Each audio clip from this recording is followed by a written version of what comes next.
নমস্কার বন্ধুরা, welcome back to my channel.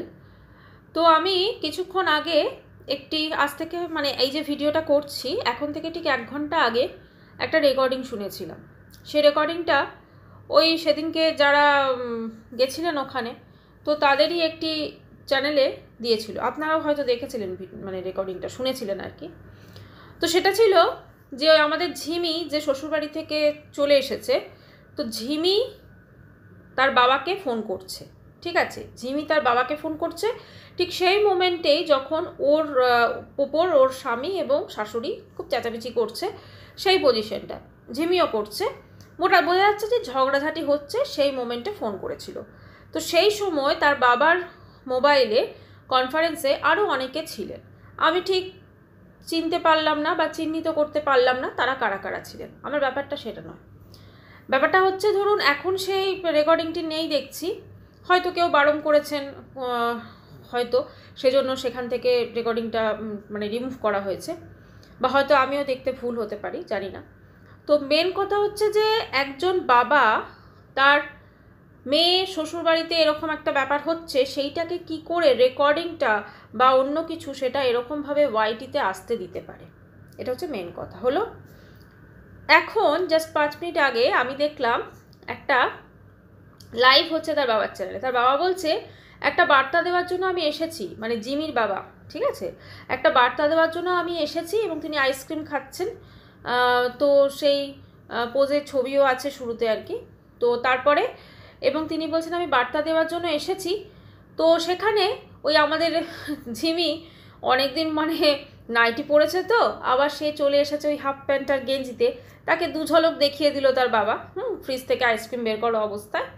তো তারপরে বলল যে এটাই বলার ছিল যে তোমরা আমাদের বাড়িতে এখন এই মুহূর্তে কেউ এসো না, বারণ আছে, এত কিছু বারণ আছে, আর এটা বারণ নেই যে লাইভ করা যাবে না বা ভিডিও করা যাবে না তোমাদের। হ্যাঁ, এই যে জিনিসটা সে বলতে এসেছে, এটা তো সে কমিউনিটি পোস্টও দিতে পারতো যে আমাদের বাড়িতে এই মুহূর্তে তোমরা কেউ এসো না, যারা আমাদের আত্মীয় স্বজন বা বন্ধু বান্ধব যারাই আছো। তো এইটার জন্য লাইভটা কেন দরকার ছিল করার? লাইভটা ওই কারণে দরকার ছিল যে আমাদের ঝিমিরানি গেছে, তো ঝিমিরানিকে দেখাতে হবে। তো সে চলে এসেছে তার অবতারে, হাফ প্যান্ট এবং গেঞ্জি, এবং সেখানে গিয়ে সে মা বাবাকে ভীষণ তোয়াজ করছে। কথা হচ্ছে, আমি সত্যি বুঝতে পারলাম না এই ঝিমি কি সত্যি সংসার করতে গেছিল, নাকি এটা কোনো অন্য একটা কিছু চাল ছিল জামাইকে ফাঁসানো, সেটাও বোঝা গেল না ঠিক। কারণ এটা ঠিক কীরকম টাইপের ভালোবাসা? কিছুদিন ভালোবাসা উঠছে, আবার এরকম হয়ে যাচ্ছে, আবার কিছুদিন পর উঠবে, আবার এরকম অস্তমিত হয়ে যাবে। কেন? ওটা কীরকম ভালোবাসা? হ্যাঁ, ব্যাপারটা হচ্ছে যে এই যে জিনিসগুলো এরা করছে শুধুমাত্র ভিউজের জন্য, শুধুমাত্র ভিউজের জন্য আজকে এই মেয়েটির জীবন পুরো তছনছ করে দিচ্ছে।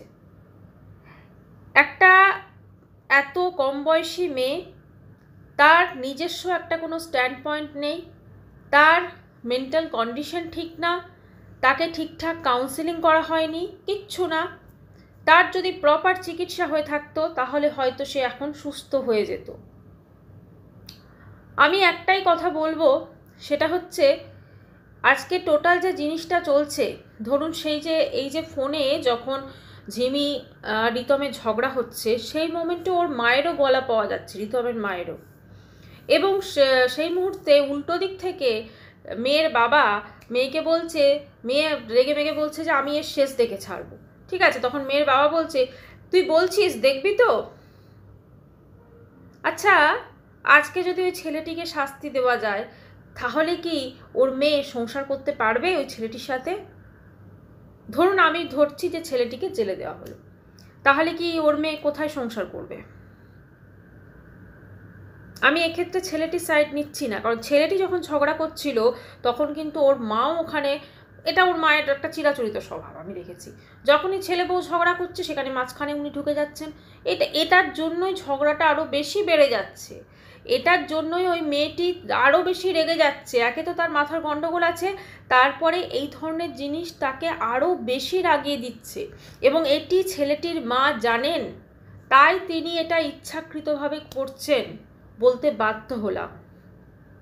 আচ্ছা, আজকে দেখলাম ওই রিতমের মাসি, তিনি তখন সেলিব্রিটি থেকে কম তিনি নয়, ঠিক আছে, তিনি ঝিমিকে এতটাই ভালোবাসেন যে তিনি লাইভ করে করে আমাদের খবরাখবরগুলো দিচ্ছেন, এবং লাইভটা মাঝখানে যখন মানে মিউট করছেন তখন তিনি হেসে হেসে পাশের জনের সঙ্গে কথা বলছেন। মানে তিনি এতটা দুঃখী, তার দুঃখ দেখে আমার রীতিমতো চোখে জল বেরিয়ে গেছে।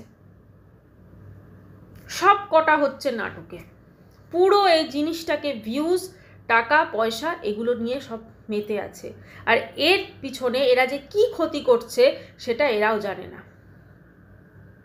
আজকে ছেলেটি আর ওর মা লাইভ করতে পারছে না বা ভিডিও করতে পারছে না তাই, বা এদের ক্ষেত্রেও তাই, তাহলে তো দেখতে হতো না। মানে এতক্ষণে মোটামুটি 12টা-14টা ভিডিও লাইভ সব হয়ে যেত। প্রথম কথা হচ্ছে, এই মেয়েটি কোনোদিনও এই ছেলেটির সঙ্গে সংসার করতে পারবে না, কারণ ছেলেটিও যেরকম মেয়েটিও সেরকম। আর এদের বাড়ির লোকগুলো তো আরও ওপরে, এক খাটি ওপরে, কারণ এদের কোনো কিছু মিটমাট করার ব্যাপার না, এদের হচ্ছে সমস্ত কিছু ঝামেলা লাগানো। এই যে মেয়েটি মানে আমাদের ঝিমি, এর মাথায় বিন্দুমাত্র বুদ্ধি নেই, বিন্দুমাত্র বুদ্ধিশুদ্ধি কিচ্ছু নেই। এর সঙ্গে যখন যে ভালো করে কথা বলে সেই এর কাছে ভালো হয়ে যায়। এ ঠিকঠাকভাবে চয়ন পর্যন্ত করতে পারে না বা চুজ করতে পারে না কে কে ভালোবাসে আর কে কে ইউজ করছে। এই বোধটা ওর মধ্যে আনাটা সব থেকে বেশি জরুরি। ওকে নিজেকে বুঝতে হবে যে কে ওর ভালো চাইছে, কে ওর খারাপ চাইছে। আজকে এই মুহূর্তে আমরা যারা ওদের ভিডিও দেখছি, আমরা অনেক কিছু বুঝতে পারছি, কিন্তু সেটা ওই মেয়েটি বুঝতে পারছে না। আজকে একটা মেয়ের, ওরকম বয়সের মেয়ে যদি শ্বশুরবাড়ি থেকে চলে আসে, তার বাবার কি অবস্থা থাকে বা তার মায়ের কি অবস্থা থাকে সেটা কিন্তু আমরা অনেকেই দেখেছি বা হয়তো আমরা অনুমান করতে পারি। কিন্তু এদের দেখে কোনো অংশে মনে হচ্ছে না যে এরা প্রচণ্ড পরিমাণে দুঃখী, উল্টে মনে হচ্ছে এরা খুব খুশি মেয়ে শ্বশুরবাড়ি থেকে চলে এসেছে। মানে এবারে জামাইয়ের বেশ ভালো শাস্তি ফাস্তি হবে, এরা খুব খুশি। মানে এদের মেয়ের খুশির থেকে, এদের মেয়ের ভালোর থেকে এদের কাছে এই খুশিটা বেশি ইম্পর্টেন্ট যে রিতমের শাস্তি হবে বা রিতম শাস্তি পাবে। কিন্তু রিতম শাস্তি পেলেই কি এর মেয়ে ভালো হয়ে যাবে, এর মেয়ের খুশি ফেরত আসবে? কারণ এই মেয়েও তো কম না, এই মেয়ে এতটাই পাল্টিবাজ যে ক্ষণে ক্ষণে এর রং বদলে যায়। সে যতই পাগল হোক আর যাই হোক, ক্ষণে ক্ষণে রং বদলে যায়, ক্ষণে ক্ষণে পোশাক আশাকের মতো রং বদলে যাচ্ছে। কখনো দেখছি নাইটি পরে শাঁকা সিঁদুর পরে বা শাড়ি পরে শাঁকা সিঁদুর পরে একদম পতিব্রতা মানে স্ত্রী, আবার কখনো দেখছি হাফ প্যান্ট পরে যতটা মানে কি বলবো, বোল্ড ড্রেস পরা যায় সেরকম পরে একটা মেয়ে। কি এবার শুরু হবে, যদি রিলস করতে পারতো আর কি, এবার শুরু হবে ছোট ছোট জামা কাপড় পরে নাচ। এদের কালচারটাই টোটাল ডিফারেন্ট, টোটালি দুটো ফ্যামিলিরই কালচার পুরো ডিফারেন্ট। না হলে এরকম হয় কারুর সাথে? এত তো ফ্যামিলি রয়েছে, কই কারুর তো এরকম দেখিনি। মানে এর কাছে তো ক্ষণে ক্ষণে শ্বশুরবাড়ি যাচ্ছে আসছে, যখনই আসছে ঝামেলা হচ্ছে, ওর চ্যানেলে ভিউজ বেড়ে যাচ্ছে, এর 100K হয়ে যাচ্ছে, ওর এই হয়ে যাচ্ছে।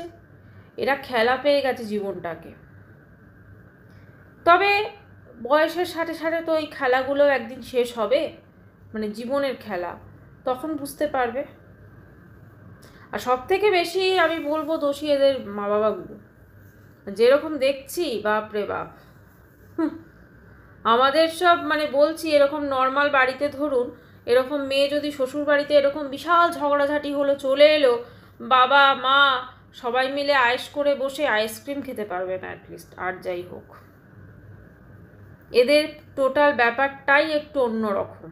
এরা কি চায় নিজেরা হয়তো জানে বা জানে না, আমাদের পুরো একদম কি বলবো, একটা দিয়ে দিয়েছে পাজেল পুরো, এটাকে সলভ করো।